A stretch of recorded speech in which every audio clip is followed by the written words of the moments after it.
Welcome to Afterlife Topics and Metaphysics. This is Cyrus, your host, where we talk about life after death, supernatural research, things like that. And there is a very important experiment, if you haven't heard about it. It was developed by a Japanese scientist named Masaru Emoto and involves influencing biological substances using either positive energy or negative energy, simply being expressed by showing negative emotions or positive loving emotions. And this can be replicated at home using some mason jars. And I want to basically bring up a post that was made on the Afterlife Research and Education Discussion Facebook group that I sometimes post at. I won't show the lady who did this for privacy's sake. I'm sure she wouldn't mind, but it's common courtesies. You don't reveal things like that.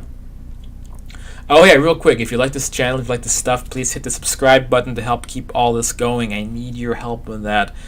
Subscribe it, like it, share it. Basically, I need that to keep the channel going because that's how you keep the YouTube monster happy. So also, as a quick preface, so the reason that this experiment is so important is because it relates specifically to your health, to our health. And if I were unhealthy or if I had a disease, I can't guarantee this would fix it, but I absolutely would be trying something out that is a derivative of this experiment. So I'll get into that in just a minute. And I think it's extremely important. It's as important as all the alternative healthy stuff that we hear about, detoxes and all that stuff. I think that sometimes that stuff misses the big point. I think this is the most important health advice that I'll ever give myself. Maybe you'll feel the same way. I don't know. So here is the report here by the poster on the forum. She says, following a report posted here sometime late November, I read about the rice experiment and watched some YouTube videos about it. It supposedly showed the influence of thought on something as simple as plain cooked rice. So I decided to try that for myself. I cooked a handful of white rice in plain water, took 2 identical small jelly jars that had been run through the dishwasher, had my skeptical grandson Lusa, placed 3 tablespoons of the cooked rice in each jar and sealed them tight. One jar was labeled love and the other one was labeled hate, dated 12/2/18. They were placed on top of the fridge. Daily I took one and projected good loving thoughts to it, while I did the opposite to the one labeled hate, poor rice, choosing a time when I felt upset or frustrated to keep it real. That's a good job with the control variable. Both the jars moved a few days to the kitchen windowsill and then to a shelf in the family room. Some days, my Facebook is jumping all over the place, isn't it? Both jars moved to a few days to the kitchen windowsill, then to a shelf in the family room. Some days I forgot about them. Here are photos of the 2 jars 1 month into this experiment. One jar has the rice almost intact. The other has yellowish green watery content that is about half the height. I will keep this going for now, and then I plan to run a control experiment next time, putting my skeptical husband in charge of the initial jar of filling. It's a fun thing to do if you want to see for yourself and get some food for thought. So these are her photos. I'm not going to click on them because I don't want to bring up her name. I think it'll expose the poster. So we can just kind of see through the Facebook post. If I were to blow them up, I think you can see a little bit better that there is, on the left side, look how yellow and kind of rotten looking the hate jar is, and look how nice and beautiful the rice looks on the love jar. Let's see. Can't see it as well in the bottom picture, but you can even just see just how murky looking it looks on the left side. So these experiments are reproduced again by Japanese scientists. There's a lot of literature about this that we can go into. I'm not fully versed in this topic, so I can't recount off the top of my head all the protocols and variables that went into this, but I know how legitimate this work is, and here's the big takeaway point. If this can happen to rice, what do you think can happen to your body? I'm talking about premature diseases, premature aging, maybe even aging in general. All kinds of things that can happen if you're exposing your physical vessel with hatred. And that includes self-hatred, Could it be that I wouldn't so much as say that a disease is a manifestation of self-hatred, but maybe self-hatred damages your immune system and causes a disease to manifest? What if you could be exposed to, like, let's say, bad food, bad chemicals, stuff we worry about all the time, pollution, but you have so much loving energy coming into your body that it just nullifies all of that.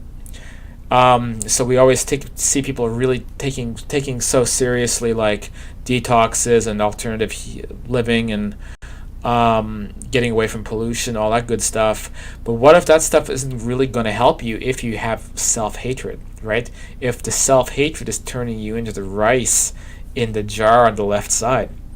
If I were diagnosed with a very serious disease, what I would do immediately is spend hours a day generating feelings of self-love and then guiding it all over my body.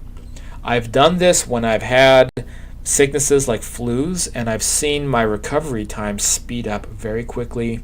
I've also found myself fighting off illnesses that I was catching by doing this early on.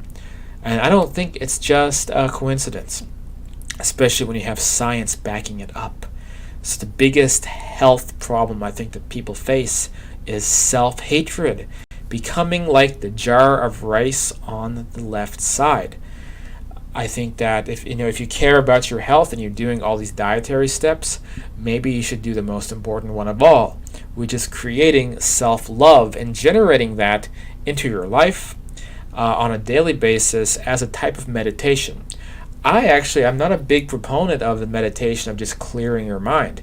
To me, thoughts are not the enemy. What's the enemy are thoughts that are laced with toxicity. So some people say, well, we need to avoid thinking entirely and enter a state of flow. And I agree with that. But I think a better strategy is spend a period of time making sure every single thought that enters your mind is covered with very, very loving feelings, and then imagine love as loving energy, like imagine like you're creating a magical power, like a light or a warm glow or some kind of force, and then imagine it like coming out of your hand and like directing it into parts of your body, and then imagine where there is an illness, imagine that your body is naturally curing it through the power of that loving energy that's coming into you through your intention. And understand it doesn't happen right away, but if you do this every single day consistently, I'm willing to bet all my money it's going to improve anybody's health. I can't guarantee it's going to cure like a terminal illness, but it might. So those are some things to think about today. Hope you give that a shot. Tell me your experiences with doing things like that, if that's helped you or anybody you've known with illnesses. Have you been the rice on the left, and have you been able to turn into the rice on the right? It's a big question, right? Alright, this is Cyrus Kirkpatrick. Thanks for coming by. If you like this kind of stuff, then please, again, hit the subscribe button. You can check out the description to see the webpage, afterlifetopics.com. You can sign up to classes by becoming a patron of the channel. $30 a month allows me to be able to do things like buy rice to be able to eat it, whether it's loving rice or hateful rice, doesn't matter. I have to keep eating this stuff to stay alive. And subscription, if I can translate 20 plus hours of work in this stuff a week into like a few $100s a month, then I don't have to be the completely impoverished monk who lives on a mountaintop. I can keep, taking care of myself, and so I would appreciate that if you like what I do. If you don't like what I do, then just hit the dislike button and keep moving, or do what I get fairly often, which is send me an angry email. But if you try to send me the hate energy, if you think I'm rice in a mason jar, let me tell you something to all the people who hate my work. It's not going to work. I'm not going to become the rice in the mason jar, because this is a whole different topic. Can you place hexes on people? Maybe. But if you're aware of that hatred is coming at you, then your own loving energy can counteract that hatred. And so this is also a good point if you end up like in a relationship with somebody who's projecting hatred onto you, until you can get away from that person. This is all stuff for a whole different video. I'm going on a tangent. Anyway, I'll see you guys in the next video.